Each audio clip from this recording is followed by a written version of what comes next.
প্রিয় শিক্ষার্থী বন্ধুরা, আজকে আমরা আলোচনা করব যে কিভাবে আমরা কোনো বস্তুর ওজন বা ওয়েট মাপতে পারি। প্রথমে আমাদের জানতে হবে আমাদের দুটো জিনিস আছে, একটা হচ্ছে মাস বা ভর, একটা হচ্ছে ভার বা ওজন, ওয়েট বা ভার আমরা যেটা বলি। ঠিক আছে, তো সবথেকে প্রথমে জানতে হবে যে ভর এবং ওজনের মধ্যে কি পার্থক্য আছে সেটা আগে জানতে হবে। ভর কী জিনিস? হোয়াট ইজ মাস?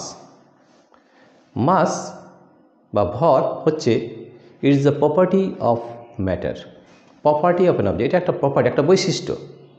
তার মানে হচ্ছে যে এই যে কোন একটা জিনিস নিলাম, এর ভর বা mass, it is the property of this object.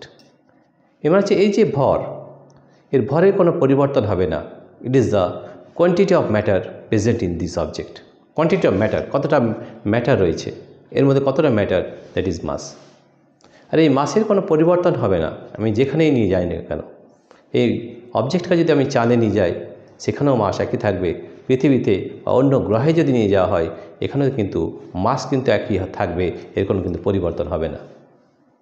কিন্তু ওজন, ওয়েট, ওয়েট কী জিনিস? ওয়েট হচ্ছে ইট ইজ আ ফোর্স। এটা একটা ফোর্স, একটা বল। It is a force with which the earth attracts an object towards its centre. আমাদের পৃথিবী কোনো বস্তুকে নিজের কেন্দ্রের দিকে যে টানছে, যে বল নিয়ে, সেটাই তার ওজন। কোথায়? পৃথিবীতে। এবার যদি অন্য গ্রহে যায়, তাহলে অন্য গ্রহের যে অ্যাক্সেলারেশন ডিউ টু গ্র্যাভিটি থাকবে, তার সঙ্গে গুণ হবে, ভরের গুণ হবে। তো দেখো, এই ওয়েট হচ্ছে একটা ভেক্টর রাশি। কারণ ওয়েটের মধ্যে দুটো জিনিস রয়েছে। একটা হচ্ছে ম্যাগনিচিউড, তার মান আছে, এবং দিক আছে, অর্থাৎ ডিরেকশন আছে। তারপর আমি বলতে পারি যে weight is a vector quantity. আর মাস হচ্ছে ভর। এর ভর হচ্ছে একটা ম্যাগনিচিউড বা তার মান অনলি, কিন্তু এখানে কোনো দিক নেই। তাহলে ভর হচ্ছে আমাদের একটা স্কেলার রাশি, আর ওয়েট হচ্ছে একটা ভেক্টর রাশি। এবার আমরা দেখব যে কীভাবে স্প্রিং ব্যালেন্সের সাহায্যে আমরা ওজন বের করতে পারি। এটা আমাদের স্প্রিং ব্যালেন্স। এখানে দেখো কীভাবে ক্যালিব্রেশন করা রয়েছে। এখানে রয়েছে নিউটন, এখানে রয়েছে গ্রাম। এখানে কতগুলো ডিভিশন রয়েছে দেখো। 0 আছে, 0.5, 1, 1.5, 2, 2.5 ভাগ করা আছে। এখানে দেখো 0 থেকে 0.5 কতগুলো ভাগ আছে? 1, 2, 3, 4, 5। তাহলে 5টা ভাগ মানে 5 ডিভিশন ইকুয়াল টু 0.5 নিউটন। তাহলে একটা ডিভিশন কত করে হবে? 0.1 নিউটন এক একটা। তাহলে লিস্ট কাউন্ট কত পেলাম? 0.1 নিউটন। এইভাবে আমরা যে কোনো জিনিসের ওজন পরিমাপ করতে পারবো। যেমন এইটার আমরা ওজন নিতে চাইছি, তাহলে কীভাবে পরিমাপ করব? এখানে আমরা সামনে থেকে দেখার চেষ্টা করছি। দেখো, এটাকে ঝুলিয়ে দিতে হবে। ধরার পর কত আসছে? 1, 2, 3, 4, অর্থাৎ 0.4 নিউটন। তাহলে এইটার যে ওজন 0.4 নিউটন। নিউটন কিসের একক? ওজনের একক। কিসে? SI system. এসআই সিস্টেমে নিউটন হচ্ছে ওজনের একক। আর ভরের একক কি? এসআই সিস্টেমে ভরের একক হচ্ছে, এসআই সিস্টেমে কিলোগ্রাম এবং সিজে সিস্টেম হচ্ছে গ্রাম। আর সিজে সিস্টেমে ওজনের একক হচ্ছে ডাই। ঠিক আছে, তাহলে খুব সহজভাবে আমরা যে কোনো জিনিসের ওজন বের করতে পারি। যেমন এটার আমরা ওজন বের করতে চাচ্ছি, তাহলে কত হচ্ছে দেখে নিই। এটাকে যদি আমরা এখানে ঝুলিয়ে দিই, তাহলে দেখব কতটা রিডিং হয়েছে। 3টে ঘর, অর্থাৎ 0.1, 0.2, 0.3, অর্থাৎ 0.3 নিউটন। তাহলে খুব সহজভাবে আমরা এই যে কোনো জিনিসের ওজন এই স্প্রিং ব্যালেন্সের সাহায্যে মেপে নিতে পারি। তাহলে আমরা যদি জিজ্ঞেস করি যে ভর কীভাবে মাপা যায়? ভর মাপা যায় স্প্রিং বিম ব্যালেন্সের সাহায্যে। ঠিক আছে, একদিকে বাটখারা চাপাতে হয়, অন্যদিকে যে অবজেক্ট তুমি ভর মাপতে চাও সেটা দেখে নিতে হবে, রাখতে হবে, এবং কত ভর হয়েছে সেটা দেখে নিতে হবে। That is beam balance. তাহলে আমরা একটা জিনিস পরিষ্কার বুঝতে পারলাম, স্প্রিং ব্যালেন্সের সাহায্যে আমরা কিন্তু ওজন পরিমাপ করি, আর বিম ব্যালেন্সের সাহায্যে আমরা ভর পরিমাপ করি। এই যে এবারে আমরা দেখব যে ওজন আর ভরের মধ্যে কি কোনো সম্পর্ক আছে? হ্যাঁ, আছে। আমরা জানি that weight of an object is equal to mass into acceleration due to gravity, অর্থাৎ ডাব্লিউ ইকুয়াল এমজি। ডাব্লিউ হচ্ছে ওজন, এম হচ্ছে ভর, এবং জি হচ্ছে অ্যাক্সেলারেশন ডিউ টু গ্র্যাভিটি বা অভিকর্ষীয় ত্বরণ। ঠিক আছে, তাহলে ডাব্লিউ ইকুয়াল এমজি। ডাব্লিউ হচ্ছে ওজন, এম হচ্ছে ভর, আর জি হচ্ছে অ্যাক্সেলারেশন ডিউ টু গ্র্যাভিটি বা অভিকর্ষীয় ত্বরণ।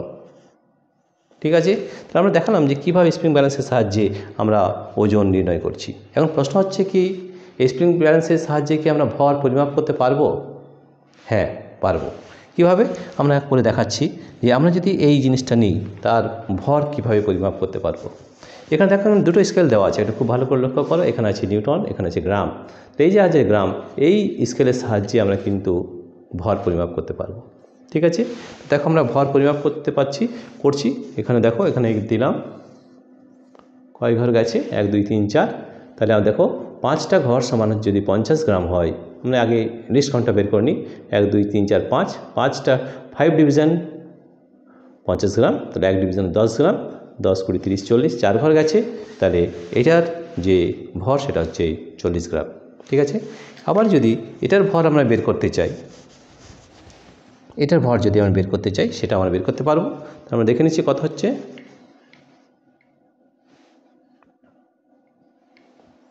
1 2 3 ঘর, অর্থাৎ এখানে খুব ভালো করে যদি দেখতে চাও, দেখো এখানে আমাদের 3 ঘর পেয়েছি, অর্থাৎ 10 20 30 গ্রাম। তাহলে এইটির ভর হচ্ছে 30 গ্রাম।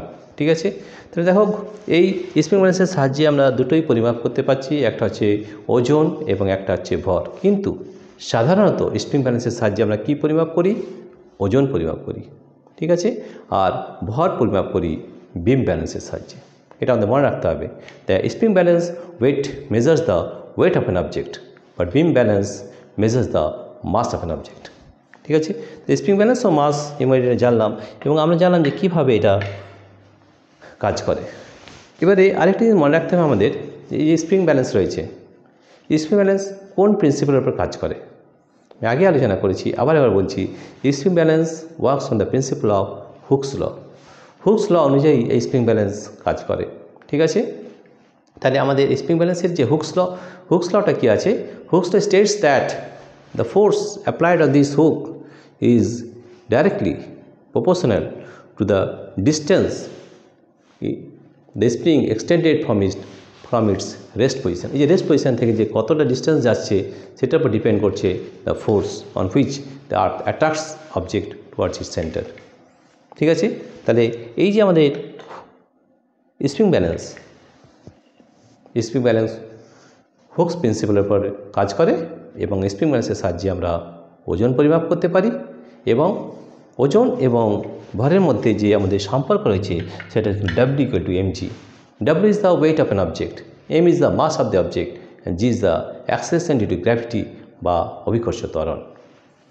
একক নিয়ে আমরা আলোচনা করলাম যে ওজনের SI একক হচ্ছে নিউটন এবং সিজিএস একক হচ্ছে ডাইন, আর ভর মাপার SI একক হচ্ছে কিলোগ্রাম এবং সিজিএস একক হচ্ছে গ্রাম। আমরা অনেকগুলো জিনিস জানতে পারলাম, এবং শেষে আমরা জানলাম যে মাস এবং ওয়েটের মধ্যে কী পার্থক্য রয়েছে, ভর এবং ওজনের মধ্যে পার্থক্য রয়েছে। ভর এবং ওজন কিন্তু এক জিনিস নয়। ভর হচ্ছে একটা ম্যাটারের বৈশিষ্ট্য, it is the property of a matter, property of an object. আর ওজন হচ্ছে weight is the force with which an earth attracts a object towards its centre, that is the weight. তাহলে আমরা জানলাম যে মাস বা ভর এর কোনো পরিবর্তন হবে না। তুমি যেখানেই একটা বস্তুকে নিয়ে যাও, ভর কিন্তু একই থাকবে, কিন্তু ওয়েট ডিফার করবে। কেন ডিফার করবে? কারণ হচ্ছে যে জি, অ্যাক্সেলারেশন ডিউ টু গ্র্যাভিটি, সব জায়গায় এক নয়। তাহলে অ্যাক্সেলারেশন ডিউ টু গ্র্যাভিটি বা অভিকর্ষ ত্বরণ যদি আলাদা হয়, তাহলে তার কিন্তু ওজন আলাদা হবে। আমাদের পৃথিবীতে একটা বস্তুর যা ওজন হবে, চাঁদে কিন্তু তা হবে না। চাঁদের ওজন আলাদা হবে, এখানে ওজন আলাদা হবে। পৃথিবীতে আলাদা ওজন হবে, চাঁদে আলাদা ওজন হবে, কারণ অ্যাক্সেলারেশন ডিউ টু গ্র্যাভিটি পৃথিবী এবং চাঁদের ক্ষেত্রে আলাদা হয়। ভর কিন্তু একই থাকবে, কোনো বস্তুর ভর একই থাকবে, কিন্তু ওজন হবে আলাদা, right?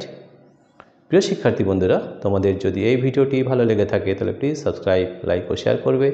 Thank you everybody for watching this video.